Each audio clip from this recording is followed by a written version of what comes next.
But you mentioned fashion earlier, which is we're getting into question 2 right now. So when I was doing my research, I saw that you did some modeling, right? Yeah, yeah. So like, and you ended up doing some was it runway or like Yeah, was yeah, little runways. I did a yeah, little stuff. Yeah. and you were With Kanye. with Kanye with his line when he first was it Yeah, when he Yeezy first season 3. season 3. Yeah, Yeezy. So how did that come about? How did you like you were doing music and you went to New York? Is that Yeah, correct? Yeah. yeah. So you went to New York and then what you do? Just walk in and say, "Yo, put me on." Like how the hell? like how did that happen? No, how you got to the fashion, it was crazy. Like, I don't know. When I was actually living here, more my dad was married to, his ex-wife. So she used to be like, you need to model, like, you take pictures. So I had an ex over here that used to take photography class. So she would use me as a model, like, as a muse for her class. So don't tell me you use some of those photos to get the modeling, the gigs, or you I just posted you up. just, I posted up, okay. so I posted them because I don't know they gave it to me, so I posted up. But then, the people around, like, they was like, yo, you should do it. You should do it. Like, I was younger. Why not?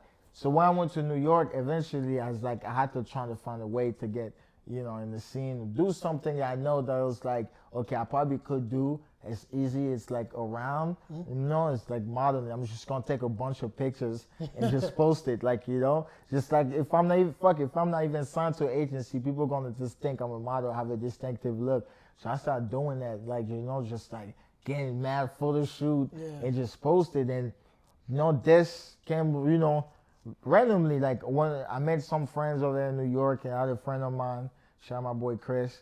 He was just like, call me one day. He was like, oh, you should go to the Yeezy casting, you never know. At the time, like, I lost my job and stuff, so it was like, I was depressed. It was like when I first moved to New York, I was making a little money. I didn't have no real responsibility yet. So you had some stress, But now, like, at that time, I was like, damn, like, things was not looking good for me right now. But he was like, yo, you never know. You could go. You really don't. You really don't never. You never know. You really don't. Exactly. I was like in my head. I was like, yeah, what am I doing right now? I have nothing to lose. I lost my job. It's like, fuck it. Like, he's like, yo, you could meet Kanye. You never know. Like, you never know what it could lead to.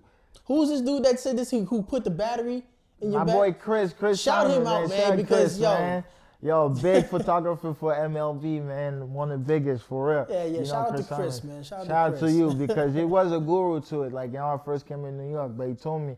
So I went there, waited for 5 hours. I came there, it was like daylight. I come back, it was dark.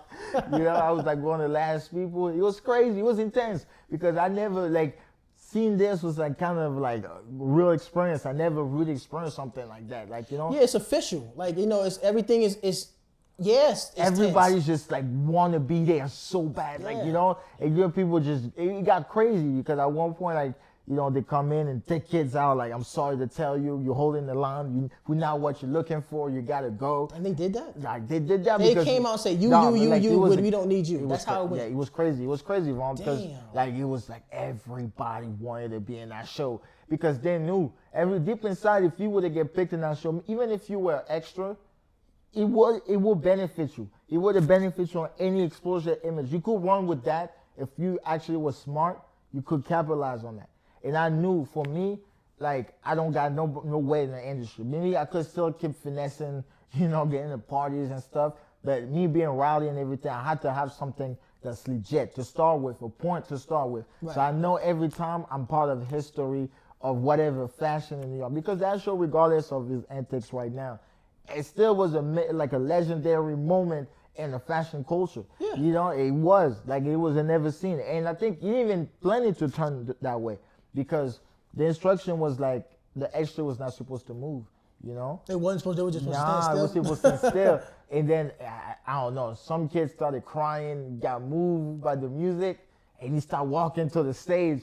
And I'm looking at him like, wait a minute, this is the person that was in the show. Yeah, yo, like, look. So we come in, the extras were sitting there. So they pick the models from the agency and the A-list, which is the celebrities, whatever. So Yachty, Young Thug, whatever, they get to go in there.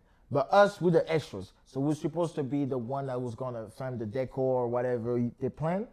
But he didn't go as planned as the decor because this one kid started crying whatever. You felt the emotion. It was the emotion that like you probably saw his face on the Jumbotron in Madison Square Garden in front of like Jay-Z, 50 Cent, All and them everything. people. Yeah, he was like, oh, he thought he made it, and I probably did. So he just started walking on stage, and I was like, Is you it know footage what? of this? Oh, you was watching him do it. Yeah, and in my head it started clicking. He was like, yo, if you want your ass to get seen right now, your black ass needs to go on that fucking stage right now. So you followed him? I followed him, like, you know, and then another kid followed me, and then it was just like everybody, kids was like, yo, and then that's when you got that picture, everybody swarmed up in front of the whole thing. I'm gonna find that picture and I'm gonna post it up because I'm trying to picture this. So one dude ran up who was crying, and you just said fuck it, and then everybody else was like, all right, bet. Yeah, everybody knew it, and then but I got early, so when I got early, there was mad publication that was just snapping shit. Wow. So the whole time, like, everybody is seeing me. Like, you know, hey, I'm getting on Vogue and all that stuff, bro. Like, So from that one moment, that one when you moment, walked up there, I knew it. and you got all Yo, them the snaps, whole that's world what- was waiting for this show. The whole world. That was like that day I would never forget it. Like, everybody was talking about that show. That was the show you wanted to be in. You didn't care. Once you made that, who cares whatever you was on after that? So, okay, so let's recap real quick. Your man Chris said you never know. You go up after you had lost your job, so you just said fuck it. Yeah, You went up. They were taking 10, 20 people out of the line before they even got in at the audition. Yeah. You was watching this happen. Yeah, Probably just like, wait oh online. shit, am I next? exact shit. And yeah. then you get picked. Then one dude starts crying, and you say, No, fuck but you don't it. even know how I got picked because it's crazy. Well, When how I did you got- get picked? Yo, how I even got picked? Because I ended up, you know, I got arrested for like jumping the train, you know, in New York, typical shit. So those, the NYPD decided to keep me in this time, you know. Wow. So my phone was at the prison. So I'm like under it, like thinking like, oh my God, like this is like what the fuck? I lost my job. I'm here. The casting, you know, we don't know. They probably called. Yeah, I was just doomed. So they let me out the day before, right? The night before, basically. So I'm probably just clipped. They already choose who they wanted, and it's done. So I'm going back. I just live at the Bronx at the time, so I'm going back, see my friends. You know what I'm saying? We're in the room at the time. One of my closest friends, and we in the room. He's like, "Damn, we talking about the show. It's like this tomorrow, dog. Like, damn, yo, they took my phone, did me dirty. Probably they called me. We're depressed, yo. I shit you not. I turned my phone on. It was dead the whole time. Yo, as soon that shit turned on, there's a call that came in. And Actually, just a phone call. like, Came in yeah, out- like, okay. yeah, that shit, you didn't, like, the screensaver, then it came to the menu yet, like, full, and he's like he just pulled up. A call just pulled up. So I just picked up, because that was the first call, so I'm picking up. They're like, hey, Marc Andre? I was like, yes. I would like to say that you made it for Yeezy season. Come at 5 in the morning at Madison Square Garden. Yo, I was like, if it's not a miracle, I don't know what to say. I don't know what to say. So you was hitting it. So you got arrested. They took your phone. You didn't know. That's yeah. how the fuck. Yo, it was just meant for you to have that. It That's- was. it was just meant for It you to have doesn't that. lead to, Yeah, yeah. to where we at then. Yeah, yeah, yeah. And then you saw the moment we're talking about hunger and passion. This is the hunger and passion moment because it's like you have one shot. If you stay back and you decide to go late, there's gonna be too many people to see your face. You gotta go now. Like now, he's walking, you gotta walk there because that's the only time that you be with the real, like the models that got picked by the agency and the A-list. So you could blend in. And sure did not. So yeah, you got that call. You went up, got all them photos, and then you started getting more work after that. After that, yep. After that, just See, I did not know all that when who was it? Staffa said that you was doing modeling, and I was like, "Well, what kind?" He said, "Yeah, you know, you just done that." So I was just thinking that you was like doing regular, just smaller stuff. I didn't know about the Yeezy thing until doing my research, and I'm like, "Yo, this man really did that shit." And now you're telling me how you got it. Like I'm sitting back, like, "Wow." Talk about being at the right place at the right time. You know what I'm saying? Just having the right attitude.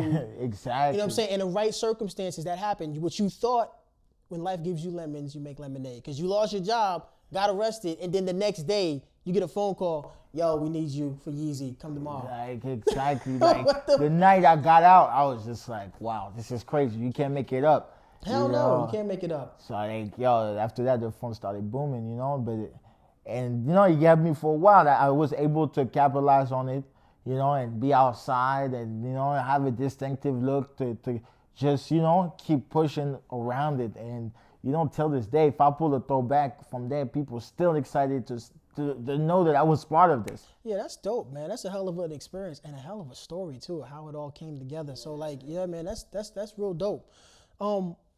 As far as like, we can continuing on with the art, being an artist and whatnot, and because fashion is art too.